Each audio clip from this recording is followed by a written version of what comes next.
পুরো সপ্তাহের যাবতীয় কাজ আমরা সানডে করব বলে জমিয়ে রাখি, আর সেই অনুযায়ী লাস্ট সানডে আফটার লাঞ্চ গিয়েছিলাম কয়েকটা গ্রোসারি শপিং করতে।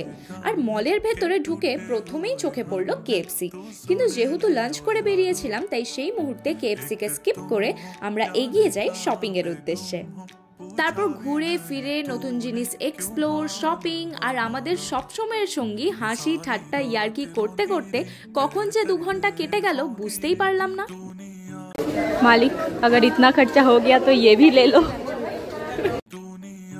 তবে বাড়ি ফেরার সময় একটু একটু খিদে পেয়ে যাওয়ায় এবারে আর কেএফসিকে স্কিপ করতে না পেরে অর্ডারটা দিয়েই ফেললাম।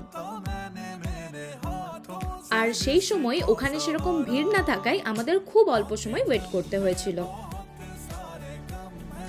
তারপর আমরা আমাদের খাওয়া দাওয়া কমপ্লিট করে গিয়েছিলাম স্যামসাং স্টোরে, যেহেতু শুভদাদার একটা চার্জার কেনার ছিল সেই জন্য। তো আজকের ব্লগটা এই পর্যন্তই। Bye bye.